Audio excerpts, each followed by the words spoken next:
മാധ്യമ പ്രവർത്തകരോട് ഞങ്ങളുടെ സഭയ്ക്കുള്ള കടപ്പാടും കൃതജ്ഞതയും ഞാൻ അറിയിക്കുകയാണ്. നിങ്ങൾ നൽകുന്ന സഹകരണത്തിനൊക്കെ ഒരുപാട് ഞങ്ങൾ കടപ്പെട്ടിരിക്കുന്നു. എറണാകുളം അങ്കമാലി അതിരൂപതയുടെ പ്രശ്നങ്ങൾ പരിഹരിക്കുകയാണ് സിനഡ് എന്നെ ഏൽപ്പിച്ചിരിക്കുന്ന ഉത്തരവാദിത്തം. ആ ഉത്തരവാദിത്തം കാര്യക്ഷമമായിട്ട് നിർവഹിക്കുന്നതിന് സിനഡിന്റെ നിർദ്ദേശപ്രകാരം തലശ്ശേരി രൂപതയുടെ മെത്രാപ്പൊലിത്തയായിട്ടുള്ള ഇപ്പോഴത്തെ ജോസഫ് പാമ്പ്ളാനി പിതാവിനെ എറണാകുളം അതിരൂപതയുടെ charge wicker of the major arch bishop എന്ന നിലയിൽ കൈമാറി. ഞങ്ങൾ ആ കൈമാറ്റ ശുശ്രൂഷയ്ക്ക് വേണ്ടിയിട്ടാണ് ഇവിടെ വന്നത്. ബാക്കി എല്ലാ കാര്യങ്ങളും പാമ്പ്ളാനി പിതാവിനെ സംസാരിക്കുന്നത്.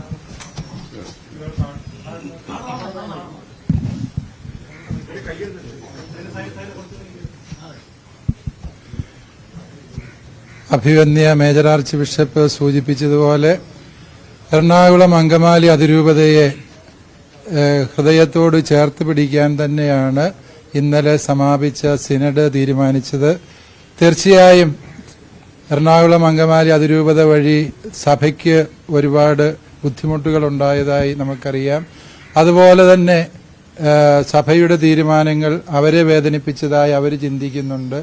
ഈ വിഷയങ്ങളെയൊക്കെയും ശാന്തവും സൗമ്യവുമായ രീതിയിൽ പരിഹരിച്ചെടുക്കുക എന്നുള്ള ഉത്തരവാദിത്തമാണ് സിനഡ് എന്നെ ഭരമേൽപ്പിച്ചിരിക്കുന്നത്. ആ ദൗത്യം ചെയ്യാൻ ഞാൻ പരമാവധി സന്നദ്ധനാണ് താനും. ഒന്ന് രണ്ട് കാര്യങ്ങൾ ഇത് സംബന്ധിച്ച് സിനഡ് എന്നെ ഏൽപ്പിച്ചിരിക്കുന്ന ദൗത്യങ്ങളുടെ ഭാഗമായിട്ടുള്ളത് ഇതാണ്. ഒന്നാമതായി ഏകീകൃത കുർബാനയർപ്പണ രീതിയെക്കുറിച്ച് സിനഡ് തീരുമാനിച്ചതും പരിശുദ്ധ പിതാവ് ഫ്രാൻസിസ് മാർപ്പാപ്പ ആവർത്തിച്ച് ആവശ്യപ്പെട്ടതുമായ കാര്യത്തിൽ നിന്ന് പിന്നാക്കം പോവുക എന്നത് അസാധ്യമായ കാര്യമാണ്. പരിശുദ്ധ കത്തോലിക്ക സഭയുടെ നിലപാടനുസരിച്ച് ഒരു കാര്യം മാർപ്പാപ്പ തീരുമാനം പ്രഖ്യാപിച്ചു കഴിഞ്ഞാൽ അത് അന്തിമ തീരുമാനമാണ്. അതുകൊണ്ട് ആ വിഷയത്തിൽ പിന്നോക്കം പോകുന്ന സാഹചര്യം ഇല്ല എന്നുള്ളത് എല്ലാ സഹോദരങ്ങളും സ്നേഹബുദ്ധിയാ മനസ്സിലാക്കുക. രണ്ടാമത്തെ കാര്യം, ഈ തീരുമാനം നടപ്പിലാക്കുന്നതിന് പ്രായോഗികമായി കുറെ ബുദ്ധിമുട്ടുകൾ ഈ എറണാകുളം അതിരൂപതയിലെ ബഹുമാനപ്പെട്ട വൈദികരും അൽമായ നേതാക്കളും സിനഡിന്റെ മുമ്പിൽ അവതരിപ്പിച്ചതിന്റെ പശ്ചാത്തലത്തിൽ കഴിഞ്ഞ ജൂലൈ 1-ാം തീയതി ഒരു വ്യവസ്ഥ ഉണ്ടാക്കുകയുണ്ടായി. അതായത് തീരുമാനങ്ങളിൽ മാറ്റമില്ല, പക്ഷേ ഈ ഏകീകൃത കുർബാനയർപ്പണ രീതി നടപ്പിലാക്കുന്നതിനുള്ള ബോധവൽക്കരണത്തിന്റെ ഭാഗമായിട്ട് ഞായറാഴ്ചകളിലെ നിശ്ചിത സമയങ്ങളിലുള്ള വിശുദ്ധ കുർബാനയിൽ ഒരു കുർബാനയെങ്കിലും ചൊല്ലുന്ന വൈദികർക്കെതിരായി മറ്റ് നടപടികൾ ഉണ്ടാവില്ല എന്ന് മുൻകൂട്ടി അറിയിച്ച കാര്യമാണ്. ആ അറിയിച്ച കാര്യം തുടരാൻ തന്നെയാണ് സിനഡ് തീരുമാനിച്ചിരിക്കുന്നത്. അതിൽ മാറ്റമില്ല. അപ്രകാരം ഈ ഒരു നിലപാട് അത് എന്നത്തേക്കാണത് മാറ്റാൻ പറ്റുക എന്നുള്ളത് കൂടിയാലോചനകൾക്ക് ശേഷം തീരുമാനമെടുക്കുന്നതായിരിക്കും. അതുകൊണ്ട് ഇത് എന്നേക്കുമായി അടഞ്ഞുപോയതോ മുറിഞ്ഞുപോയതുമായൊരു വിഷയമായിട്ടോ ബന്ധമായിട്ടോ മനസ്സിലാക്കേണ്ടതില്ല. എറണാകുളം അങ്കമാലി അതിരൂപതയെ കേൾക്കാനും അവരുടെ വിചാരങ്ങളും വികാരങ്ങളും മനസ്സിലാക്കാനും സിനഡ് ആത്മാർത്ഥമായിട്ട് ആഗ്രഹിക്കുന്നുണ്ട്. ആ ഒരു നിയോഗമാണ് മേജർ ആർച്ച് ബിഷപ്പും സിനഡും എന്നെ ഭരമേൽപ്പിച്ചിരിക്കുന്നത്. ആ ദൗത്യം ഞാൻ കൃത്യതയോടെ ചെയ്യാൻ നിർബന്ധിതനാണ് താനും. അത് ചെയ്യാനുള്ള എൻ്റെ സന്നദ്ധത ഞാൻ സിനഡിനെ അറിയിക്കുകയും ചെയ്തിട്ടുള്ളതാണ്. നിലവിലെ ചില സ്ഥലം മാറ്റങ്ങളൊക്കെ കൊടുത്തിരുന്നു. അവിടെയും വലിയ പ്രശ്നങ്ങൾ നടക്കുകയാണ്. സ്ഥലം മാറ്റിയ വികാരിമാരെ അവിടെ നിന്ന് പോകാൻ അനുവദിക്കുന്നില്ല. ആ വിഷയങ്ങളെക്കുറിച്ചൊക്കെ എനിക്ക് പഠിച്ചിട്ടേ മറുപടി പറയത്തുള്ളൂ. ഞാൻ ഇന്നലെ വൈകുന്നേരമാണ് ഇങ്ങനെ ഒരു നിയോഗം എൻ്റെ മേൽ വന്നത്. ഇന്ന് രാവിലെ ആയപ്പോഴത്തേക്ക് ഇതിന്റെ സങ്കീർണതകൾ മുഴുവനും മനസ്സിലാക്കി ഉത്തരം പറയുക അസാധ്യമാണല്ലോ. അതുകൊണ്ട് ഈ ദിവസങ്ങളിൽ ഞാൻ എല്ലാവരെയും കേൾക്കാൻ ആഗ്രഹിക്കുന്നു. എല്ലാവരോടും തുറന്ന മനസ്സോടെ ചർച്ച ചെയ്യാനാണ് ആഗ്രഹിക്കുക. അഭിവന്യ മേജർ ആർച്ച് ബിഷപ്പ് ഉൾപ്പെടെ ഞങ്ങൾ ഈ വിഷയങ്ങളെക്കുറിച്ച് ശാന്തമായും സ്നേഹബുദ്ധിയ മുൻധാരണകളില്ലാതെ ചർച്ചകൾക്ക് തയ്യാറാണ്. അതിന്റെ വെളിച്ചത്തിൽ കൂട്ടായ തീരുമാനങ്ങൾ എടുക്കണം. എന്നാണ് ഞങ്ങളുടെ ആഗ്രഹം. കൂതാശ വിലക്ക് ഏർപ്പെടുത്തിയ വൈദികരുടെ കാര്യത്തിൽ എങ്ങനെയായിരിക്കും? കൂതാശ വിലക്ക് ഏർപ്പെടുത്തിയിട്ടുണ്ടല്ലോ നിരവധി വൈദികർക്ക്, അതൊക്കെ എങ്ങനെയായിരിക്കും? പല ഇതും പെൻഡിങ് എൻക്വയറി സസ്പെൻഷൻസ് ആണല്ലോ, അത് അന്വേഷണം പൂർത്തിയാകുന്ന മുറയ്ക്ക് ആ കാര്യങ്ങൾ നടപ്പിൽ വരുത്തുന്നതായിരിക്കും. തീർച്ചയായും പ്രതിഷേധിക്കുന്നവരെയും അനുകൂലിക്കുന്നവരെയും എല്ലാവരെയും ചർച്ചയ്ക്ക് വിളിക്കും.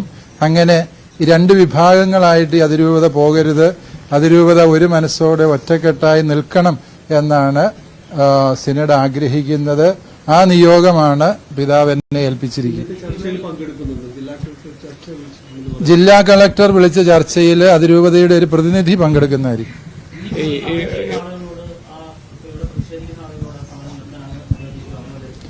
തീർച്ചയായും അവരോട് ഞാൻ സ്നേഹബുദ്ധിയ ആദരണീയനായ മേജർ ആർച്ച് ബിഷപ്പിന്റെ നാമത്തിൽ അഭ്യർത്ഥിക്കുകയാണ്. നിങ്ങൾ ഇങ്ങനെ സമരം ചെയ്യേണ്ട യാതൊരു സാഹചര്യവും ഇല്ല. നിങ്ങളുടെ വിചാരങ്ങളെയും വികാരങ്ങളെയും പൂർണ്ണമായും സിനഡ് മനസ്സിലാക്കുന്നു. ഈ സമരത്തിലൂടെയല്ല നമ്മൾ പരിഹാരം കണ്ടെത്തേണ്ടത്. സമരം അവസാനിപ്പിച്ച് നമുക്ക് സൗഹൃദത്തിന്റെ മേശയ്ക്ക് ചുറ്റും ഒരുമിച്ചിരുന്ന് പ്രശ്നങ്ങൾ ചർച്ച ചെയ്ത് പരിഹരിക്കാനുള്ള വഴിയാണ് സിനഡ് തുറന്നു തന്നിരിക്കുന്നത്. അതുകൊണ്ട് ദയവായി സമരങ്ങൾ അവസാനിപ്പിക്കുക എന്നാണ് എനിക്ക് സ്നേഹബുദ്ധിയ പറയാനുള്ളത്. 21 വൈദികർക്കെതിരെ പരാതി കൊടുത്തിരുന്നല്ലോ ഇവിടുന്ന്, സ്വാഭാവികമായും ആ പരാതി എങ്ങനെയാണ് പിൻവലിക്കുന്നുണ്ടോ? അതിപ്പോ FIR ആയെന്നും മനസ്സിലാകുന്നുണ്ട്. അതെല്ലാം ക്രമസമാധാന വിഷയത്തിൽപ്പെട്ട കാര്യങ്ങളാണ്. അത് പോലീസുമായിട്ടൊക്കെ ചർച്ച ചെയ്യേണ്ട വിഷയങ്ങളാണല്ലോ. ഇപ്പോൾ പ്രത്യേകിച്ച് ആരെയും നേരിൽ കാണാൻ ഇപ്പോൾ ഒരു ചർച്ചയുടെ സമയമായിട്ട് ഞങ്ങൾ ഇതിനെ മനസ്സിലാക്കുന്നില്ല. ഇപ്പോൾ വേറൊരു ലക്ഷ്യത്തിനാണ് ഞങ്ങൾ വന്നത്. എന്നാൽ ചർച്ചയ്ക്ക് 100% തുറന്ന മനസ്സോടെ ഞങ്ങൾ സന്നദ്ധമാണ്. അതിന് അവരുടെയും കൂടി സന്നദ്ധത അറിഞ്ഞ ശേഷം ഞങ്ങൾ ക്രമീകരിക്കുന്നതായി. ഒരു സർക്കുലർ നേരത്തെ വന്നിരുന്നു, അതായത് ഏകീകൃത കുർബാനയിലേക്ക് മുഴുവൻ പള്ളികളും മാറണം എന്നുള്ളൊരു സർക്കുലർ വന്നിരുന്നു. ആ നിലപാടിൽ ഉറച്ചു നിൽക്കുകയാണ് സഭ നേതൃത്വം. അന്തിമമായ ലക്ഷ്യം അത് തന്നെ, അതിനകത്തൊരു മാറ്റവും ഇല്ല. പക്ഷേ ആ ലക്ഷ്യത്തിലേക്ക് നടന്നെടുക്കുന്നതിനുള്ള ഒരു സാവകാശമാണ് ജൂലൈ 1-ാം തീയതി. ആ സർക്കുലറിന് ശേഷം തന്നെയാണല്ലോ അഭിവന്യ മേജർ ആർച്ച് ബിഷപ്പ് അപ്രകാരം ഒരു വിശദീകരണ കുറിപ്പ് നൽകിയത്. ആ കുറിപ്പ് നിലനിൽക്കുന്നു എന്നാണ് പറഞ്ഞത്. ഒരു അന്ത്യശാസനം നൽകിയിരുന്നു, ഇത്രാം തീയതിക്കുള്ളിൽ അത് നടപ്പിലാക്കിയില്ലെങ്കിൽ. ആ അന്ത്യശാസനത്തിന് ശേഷമാണ് ഈ വിശദീകരണ കുറിപ്പ് വന്നിരിക്കുന്നത്. എറണാകുളത്ത് ഞാൻ തുടരുക എന്ന് ചോദിച്ചു കഴിഞ്ഞാൽ ഈ ചുമതല എന്നെ ഏൽപ്പിച്ചിട്ടുണ്ട് എങ്കിലും തലശ്ശേരി അതിരൂപതയുടെ ചുമതലയും എൻ്റെ മേൽ തന്നെയാണ്. അതുകൊണ്ട് തീർച്ചയായും ഞാൻ 2 സ്ഥലത്തും മാറി മാറി ഉത്തരവാദിത്വം നിർവഹിക്കേണ്ട സാഹചര്യം ഉണ്ടാകും, ഇവിടെ ഉണ്ടാവും. ഇത്രേ ഉള്ളൂ. എങ്ങനെയായിരുന്നു? വിടവാങ്ങുകയാണല്ലോ, അല്ലെങ്കിൽ ഇവിടെ ഇറങ്ങുകയാണല്ലോ. അതെ, അപ്പൊ എങ്ങനെയായിരുന്നു? ഞാനിവിടെ ഒരു വർഷത്തിൽ കൂടുതൽ നാള് സിനഡ് റെക്കമെൻഡ് ചെയ്തതിന്റെ പേരിൽ പരിശുദ്ധ പിതാവ് എന്നെ എറണാകുളം അങ്കമാലി അതിരൂപതയുടെ അപ്പസ്റ്റോളിക് അഡ്മിനിസ്ട്രേറ്ററായിട്ട് മാർപ്പാപ്പ നിയോഗിച്ചു. അത് ഒരു കൊല്ലത്തിലേറെ ആയിട്ട് ഞാനിവിടെ സേവനം ചെയ്തു. എനിക്ക് ബുദ്ധിമുട്ടുകളൊക്കെ ഉണ്ടായിട്ടെങ്കിലും ദൈവം എന്നെ വരമേൽപ്പിച്ച ഒരു ചുമതല ചെയ്യാനായിട്ട് ഞാൻ പരമാവധി പരിശ്രമിച്ചു. വിജയിച്ചോ പരാജയപ്പെട്ടു എന്നുള്ളത് വലിയ കാര്യമല്ല. ഞാൻ സഭ എന്നെ ഏൽപ്പിച്ച കാര്യത്തോട് വിശ്വസ്തയോടെ ആത്മാർത്ഥമായിട്ട് എൻ്റെ മനസാക്ഷിയിലെ എല്ലാ വൈദികരെയും എറണാകുളത്തെ വിശ്വാസ സമൂഹത്തെയും സന്യാസികളെയും വൈദികരുടെ പ്രതികരണമാണ് കേൾക്കുന്നത്. ഷൈജു ആന്റണി തുടരുന്നുണ്ട്. ഷൈജു